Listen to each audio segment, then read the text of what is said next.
Exercício hoje, saúde para sempre. Vamos a isto.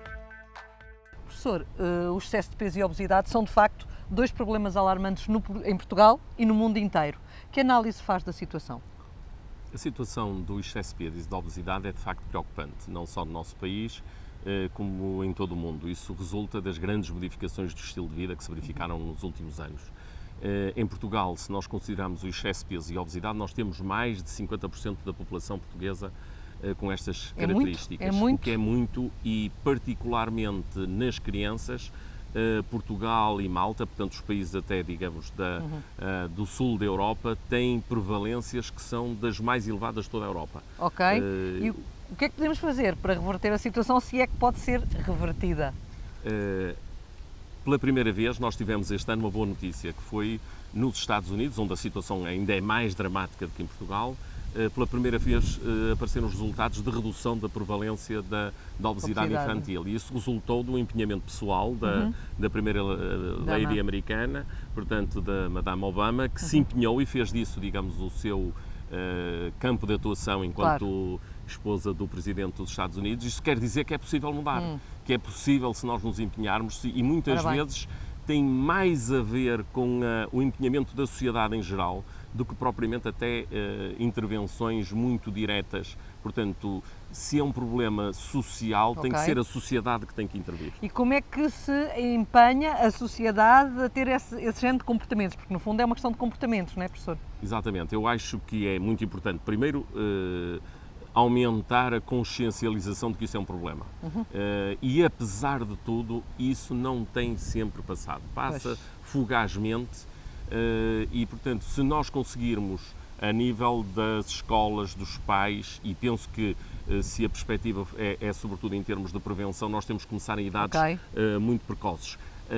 Neste momento há até campanhas, por exemplo, e penso que vai ter alguns resultados, de intervir, por exemplo, na grávida, na perspectiva de que a futura criança vá, digamos, nascer com boas condições, porque também está demonstrado que as mulheres que ganham peso durante a gravidez acabam por ter repercussões também nos próprios filhos. Há uma programação fetal que é transmitida para os filhos. Portanto, é fundamental começarmos a atuar aí, digamos, todos nós conseguirmos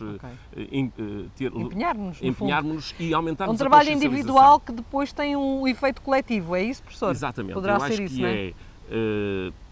Cada profissional de saúde, entre aspas, trabalhar diretamente com as pessoas que o procuram, mas também na sociedade todos nós nos empenharmos na consciencialização, porque as modificações de estilo de vida passam por coisas relativamente simples, como terem, por exemplo, condições para ter passeios para as pessoas poderem passear. Tem graça que ainda hoje eu observei uma coisa que nunca tinha visto em Portugal e que já vi lá fora, que era uma mãe. Eu vinha para o hospital antes das 8 da manhã e uma mãe vestida de fato de treino com o bebê e a correr com o carrinho do bebê. Nos Estados Unidos isso vê-se com uma certa frequência. Portanto, quer dizer que as pessoas estão e que têm que ter consciência que, se houver condições, têm que aumentar a atividade física e terem cuidados, digamos, em termos de modificação do seu estilo de vida. Isso para quem é agora muito jovem ou está a dar os primeiros passos, digamos assim. Para aqueles que hoje já são obesos ou têm excesso de peso, o que é que se faz? O que é que devem fazer? Eu acho que as modificações de estilo de vida são importantes em qualquer momento. Nós vemos que, por exemplo, mesmo os doentes com obesidades gravíssimas, já com complicações resultantes da obesidade e que são sujeitos, por exemplo, a cirurgia, o aumento da atividade física é também importante, porque permite recuperar a massa muscular e os doentes até, de facto, aumentam a atividade. Portanto, em todos eles é importante as modificações de estilo de vida. Nos doentes que já são obesos, obviamente que é um trabalho difícil. Muitas vezes as pessoas têm expectativas muito elevadas quanto ao tratamento. Pensam que é muito rapidamente, em 3, 4, 5 meses, portanto esquecem-se que ganharam peso durante 30 anos e pensam que em 3 meses conseguem resolver um problema que foi criado ao longo de muitos anos. Portanto, é preciso persistir e é preciso estar consciente que é possível.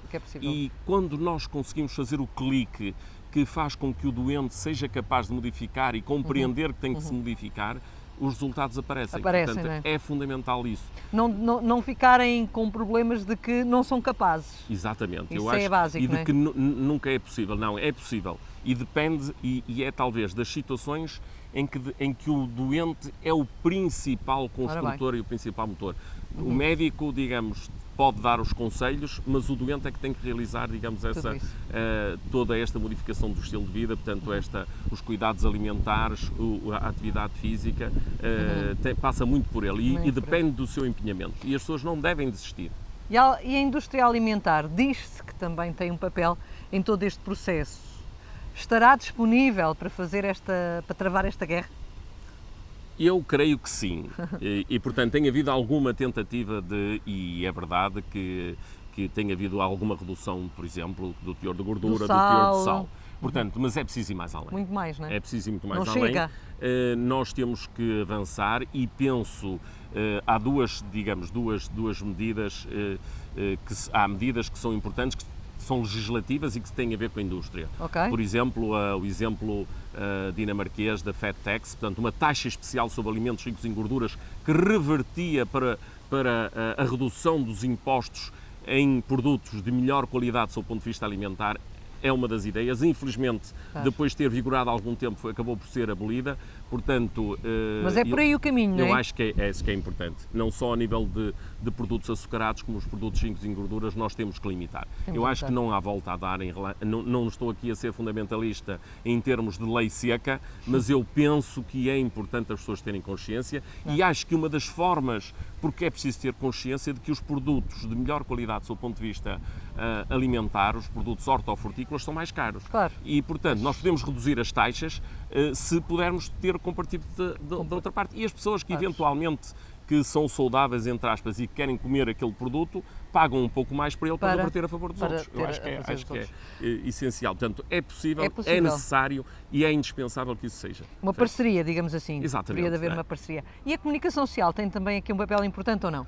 Acho ou pode que sim. ter? Eu acho que a comunicação social tem vários aspectos. Eu não sou daqueles que diabolizam o papel da comunicação social e que dizem que a comunicação social é que faz, porque acho que faz tudo errado e, portanto, eu acho que a comunicação social devem ter mensagens positivas, por exemplo, sei lá, não digo não deve beber sumo, eu acho que a comunicação social deve dizer é muito bom beber água, é fundamental, portanto, imagens positivas, isso foi feito, por exemplo, em França, em que se fazia publicidade e funciona às crianças. O dramático da situação atual é que nós vemos miúdos que se desabituaram de beber água e só bebem sumos, quer dizer, água açucarada e devem-se voltar a habituar a beber água. São essas pequenas coisas que podem fazer a diferença, não é, professor? Exatamente, eu acho que é aí, e a comunicação social, não só nestas mensagens positivas, como aumentar a consciencialização das pessoas deste problema e de que há soluções e que todos temos que participar no encontrar essa solução, que nós temos que... ela pode ser um parceiro indispensável para ganhar este combate. Costuma-se dizer que tudo isso é muito bonito, mas sem vontade política não se chega lá. Acha que os Estados também têm alguma responsabilidade? Há pouco falou na Sra. Obama como um elo importante a esse nível. Acha que nos falta cá também alguém de peso que faça deste problema uma cruzada? Eu acho que sim. Eu acho que esse será, de facto, um dos aspectos muito importantes. Obviamente que os governos europeus assinaram aqui há uns anos, e o doutor, na altura, Ministro da Saúde, o doutor Correia de Campos, assinou a Plataforma Europeia contra a Obesidade. Mas depois, tirando estes momentos, não há realmente uma grande vontade política. O problema é complexo e facilmente explicável, porque os resultados para a obesidade são resultados a longo prazo, como disse. A Madame Obama, ou a Sra. Obama, só conseguiu resultados no segundo mandato. Ora bem. Portanto, foi passado um mandato inteiro, digamos, a lutar e agora apareceram os resultados. Portanto, é preciso ter consciência de que são resultados a longo prazo e os políticos têm um ciclo eleitoral de 4 anos muito e não predispõem. Mas se nós pensarmos, por exemplo, que se conseguirmos reduzir a obesidade, conseguimos reduzir as outras complicações que vêm a seguir, nós conseguimos poupar dinheiro. É preciso não esquecer que a obesidade é causa de diabetes, é causa de Era aí que eu hipertensão. ia chegar. As patologias que estão associadas a tudo isto, não é, Se professor? nós conseguirmos reduzir a obesidade, nós vamos poupar dinheiro nessas outras doenças. Portanto, a obesidade é uma doença, É uma doença. foi reconhecida pela Direção-Geral de Saúde como uma doença. Nos Estados Unidos o problema é de tal maneira complexo que pela primeira vez a Associação Médica Americana está a criar a especialidade de obesidade, médicos especialistas no tratamento de obesidade, porque os números são de tal maneira dramáticos. Não há nada a fazer. Tem que criar médicos Não há nada a fazer, especificamente dedicados a tem de isso. ser por aí, o caminho é por aí. E se de facto nós conseguirmos tratar, aliás até é interessante que sob o ponto de vista científico estamos neste momento numa fase também na mudança na obesidade, porque começa a classificar-se a obesidade como uma obesidade que não está associada a doenças, ou uma obesidade que já começa a ter diabetes, uma obesidade que já começa a ter diabetes, hipertensão, dislipidemia, começa a ter apneia de sono, e portanto é claramente importante a obesidade. O tratamento da obesidade permite prevenir o aparecimento das outras doenças. Claro. E quando nós estamos a tratar um diabético, um doente hipertenso, um doente dislipidémico, é indispensável que ele perca peso para conseguirmos controlar também essas Há doenças. aqui uma quando elas necessidade aparecem. de multidisciplinaridade entre os próprios profissionais de saúde para tratarem o obeso, não é, Obviamente. professor? Tem que ser visto o doente obeso na sua globalidade e no risco a que está associado, inerente à própria obesidade e às complicações que elas podem Médico causar. de família em todo este processo é importante? É indispensável. É o primeiro elo, digamos, neste combate. Neste momento, a Direção-Geral de Saúde está em preparação, digamos, de um programa para tratar a pré-obesidade e penso que isso vai ser, digamos, uma das grandes medidas, que é começarmos logo que começa o primeiro aumento de peso, poder-se intervir para evitar que os doentes cheguem, digamos, a uma fase mais avançada. Portanto, é de facto muito importante conseguirmos esse combate numa fase inicial. Última questão, lá para casa, conselhos, se pudesse dar 3 dicas para se terem atenção a esta problemática, quais seriam aquelas que o professor indicaria? Indicaria. A primeira medida que eu costumo recomendar, em geral, é todas aquelas pequenas deslocações que faz no dia-a-dia, quando vai tomar café, quando vai às compras, ao supermercado, quando vai comprar qualquer coisa, faça os possíveis por ir a pé. Proteja-se do sol, agora nesta altura, da chuva. É preciso não esquecer que, por exemplo, na Finlândia foi possível modificar e aumentar a atividade física, apesar do frio, da chuva, da neve, etc. E as pessoas aderiram. Portanto, primeira medida, namora um pouco, é sempre bom namorar, faz sempre bem. Portanto, aproveite, passeie com a família.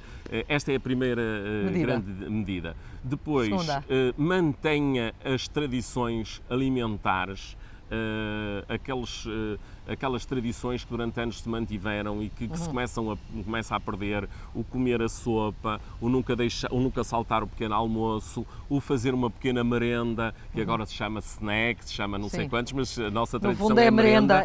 Fazer uma pequena merenda à meio da manhã ou à meio da tarde, digamos, manter esses velhos hábitos e que são magníficos e que não se podem perder.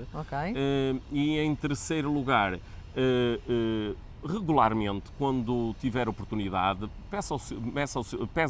pese para avaliar, digamos, a sua evolução. Porque muitas vezes as pessoas dizem: aumentei 6 quilos num ano e nem sequer tinha preciso. Não dei por isso. Portanto, acho que estas 3 medidas são fundamentais para nós conseguirmos ganhar esta batalha. E esta batalha pode ser ganha. Pode ser ganha e será ganha se nós todos nos empenharmos. Vamos a isto? Vamos a isto.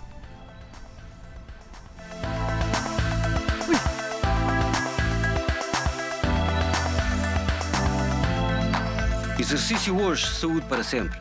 Vamos a isto.